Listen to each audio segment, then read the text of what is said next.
हम आगे भी बातचीत करेंगे। मेरे साथ कांग्रेस नेता सैयद इकबाल अहमद साहब भी जुड़ गए। बहुत स्वागत है सर आपका। सर, ये जो पूरी तारीख आई है, इसको आप कैसे देखते हैं? क्योंकि तमाम राज्यों में तो एक फेज की बात हुई है, लेकिन पश्चिम बंगाल जहां पिछली बार चुनाव 8 फेज में हुए थे, इस बार 2 फेज में हो रहे। क्या आपको लग रहा है कि चुनाव आयोग ने ऐसी तैयारी कर ली होगी जो 2 फेज में पश्चिम बंगाल जैसे राज्य में चुनाव हो जाएंगे? ये सवाल हमसे किया आपने? जी सर।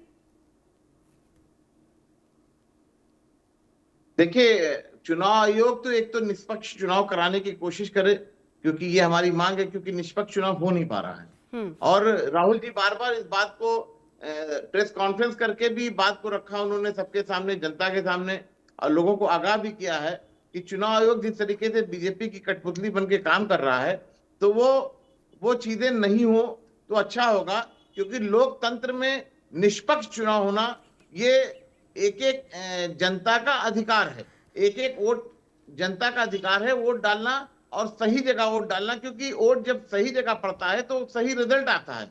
लेकिन चुनाव आयोग जिस तरीके से काम कर रहा है अपना, बीजेपी का रिमोट कंट्रोल बन के काम कर रहा है, तो इससे हमें थोड़ा सा शंका है कि चुनाव आयोग फिर ना ऐसा कोई खेल खेले कि बीजेपी को के हाथ में फिर बागडोर देने की कोशिश करने। अच्छा सर, 5 राज्यों में चुनाव है, तारीखों का ऐलान तो हो चुका है, ये तो पहले से ही था तय कि चलिए चुनाव होंगे इस तरीके से। कितने तैयार है 5 राज्यों के लिए? और क्या 5 राज्यों में अकेले चुनाव लड़ेंगे सर, या फिर किसी के साथ गठबंधन होगा?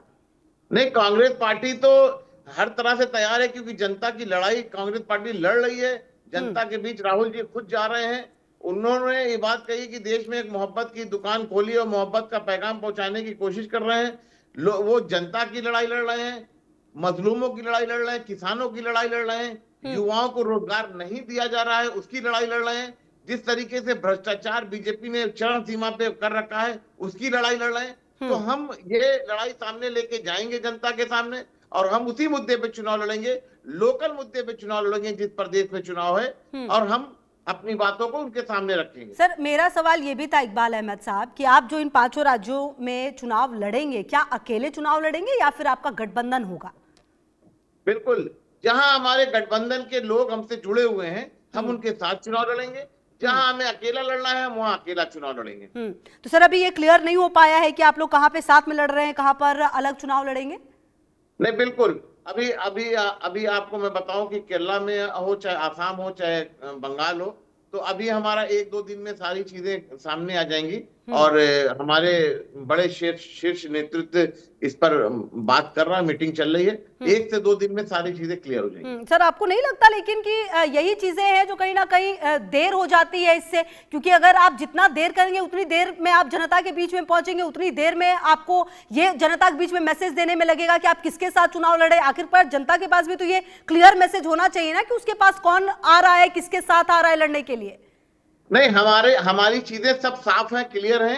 हम किसके साथ चुनाव लड़ेंगे हमारे अंदरूनी मामला, और हम कर चुके हैं। हम ये सारी चीजें तैयार करके रखे हुए हैं, ब्लूप्रिंट तैयार है, बस उसको हमें सामने लाके देना। अच्छा सर, मतलब ब्लूप्रिंट तैयार है, जनता के सामने बस लाने की देरी है, आप ये कह रहे हैं? बिल्कुल। अच्छा सर, कौन से वो सबसे बड़े मुद्दे होंगे जो आप लोग इस बार लेकर आ रहे हैं?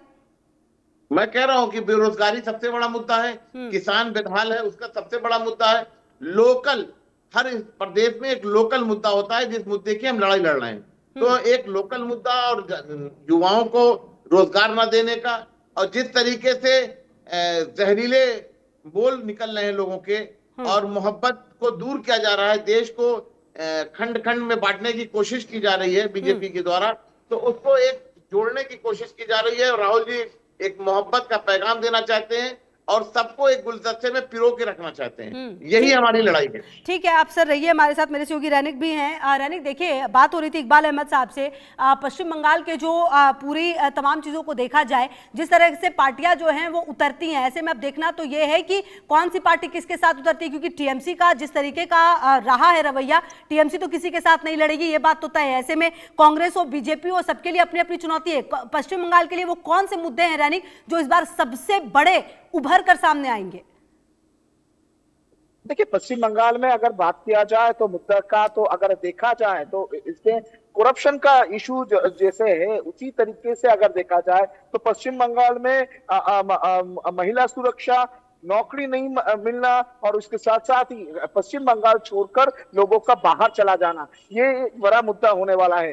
दूसरी तरफ अगर देखा जाए तो आरजी को अस्पताल का घटना के बाद और संदेशखाली जैसे घटना होने के बाद पश्चिम बंगाल में नारी सुरक्षा को लेकर भी सवाल बहुत सारे बार उठा है। नारी सुरक्षा को लेकर एक तरफ जब जो विरोधी पक्ष है उनकी तरफ से सवाल उठाया जाएगा, उनकी तरफ से जब ये मुद्दे को उठाया जाएगा, दूसरी तरफ तृणमूल कांग्रेस भी तैयार है काउंटर करने के लिए, क्योंकि तृणमूल कांग्रेस का इस चुनाव में सबसे बड़ा हथियार होने जा रहा है तृणमूल कांग्रेस का कुछ प्रोजेक्ट राज्य सरकार की तरफ से दिया गया है, जैसे कि लक्ष्मी भंडार, जैसे कि युवा साथी, और उसके साथ साथ अगर देखा जाए तो आज ठीक चुनाव ऐलान होने के पहले ही ममता बनर्जी की तरफ से, मुख्यमंत्री ममता बनर्जी की तरफ से ऐलान किया गया है कि डीए का पैसा के लिए लगातार आंदोलन चल रहा था, लगातार रास्ते में प्रोटेस्ट चल रहा था, सरकारी जो कर्मी है वो लगातार रास्ते में बैठे थे, उन लोगों को डीए देने का ऐलान भी अभी गवर्नमेंट की तरफ से किया गया है कुछ देर पहले ही, यानी चुनाव डिक्लेयर होने के पहले मास्टर स्ट्रोक ममता बनर्जी की तरफ से दिया गया है। यानी एक तरफ जब लगातार तृणमूल कांग्रेस के ऊपर जो आरोप विरोधी पक्ष की तरफ से लगाया जा रहा था, तो बीजेपी की तरफ से लगातार जिस तरीके से करप्शन इशू को हथियार किया जा रहा था, जिस तरीके से महिला सुरक्षा का इशू को हथियार किया जा रहा था, लॉ एंड ऑर्डर सिचुएशन को लेकर सवाल उठाया जा रहा था, ठीक उसी टाइम पर ममता बनर्जी की तरफ से कुछ चीजों को हथियार किया जाएगा बीजेपी के खिलाफ में। उसमें पहला जो मूवमेंट होगा वो होगा एसआईआर को लेकर। जिस तरीके से पहले दिन से ममता बनर्जी एसआईआर का विरोध कर रहा था, अब कुछ दिन पहले तक भी देखा गया था कि ममता बनर्जी धरने में भी बैठ गए थे एसआईआर मुद्दे पर, और अभी भी एसआईआर का जैसे कि मैं कह रहा था कि 35 लाख के ऊपर लोगों का अभी तक एडजुडिक्शन में है, यानी उन लोगों का अभी तक नहीं हुआ है, वो लोग चुनाव में पार्टिसिपेट कर पाएंगे कि नहीं। तो इसमें ममता बनर्जी सेंट्रल गवर्नमेंट की तरफ से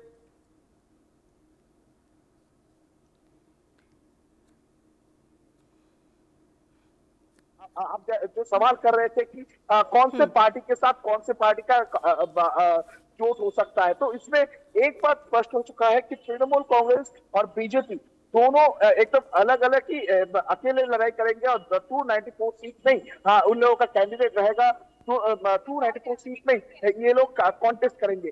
दूसरी तरफ अगर देखा जाए तो सीपीएम, कांग्रेस और आईएसएफ जिस तरीके से पिछले बार देखा गया था वो लोग जोट किए थे, गठबंधन किए थे, वो गठबंधन नहीं होगा, ये सबसे महत्वपूर्ण सवाल हो सकता है। क्योंकि पिछला लोकसभा चुनाव का अगर बात किया जाए तो उसके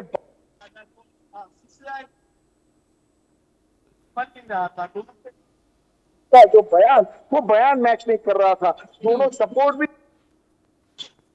ये गठबंधन होगा कि नहीं, ये सबसे महत्वपूर्ण सवाल।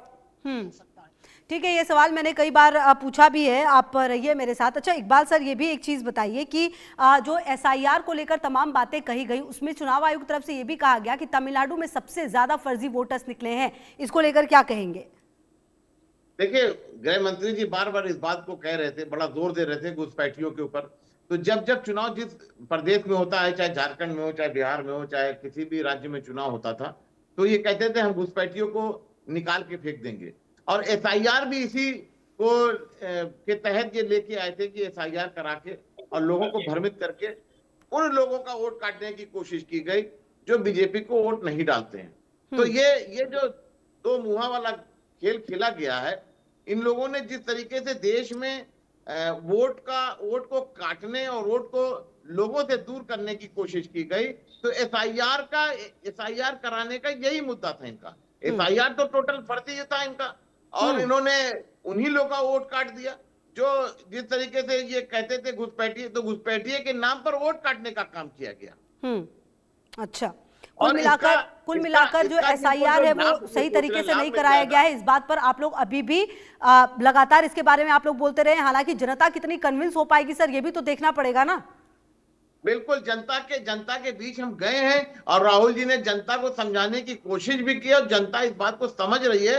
आप देखिए, बंगाल में चुनाव आयुक्त जब गए थे तो इनको काले झंडे दिखाए गए, इनको वापस करने की, लोगों ने वहां से वापस करने की बात कर दी, इनके खिलाफ नारा लगाया। तो इसका मतलब जनता सड़कों पे आके चुनाव आयोग को चाहती नहीं कि सामने आए, इतनी नफरत करने लगी है जनता। इसका मतलब कि ये कहीं ना कहीं निष्पक्ष चुनाव नहीं करा रहे हैं, निष्पक्ष एसआईआर नहीं करा रहे हैं, तभी तो जनता सड़क पे आ रही है। चलिए, जनता सड़क पर आ रही है और शायद आपको ये भी, आप लोग इसी मुद्दे के साथ सबसे ज्यादा अभी भी इसी मुद्दे को लेकर चलेंगे। लेकिन सर, सबसे बड़ी बात तो ये है कि इतने आरोप प्रत्यारोप के बावजूद भी जनता का भरोसा तो कहीं ना कहीं जो पार्टी बीजेपी है उस पर लगातार नजर आया है।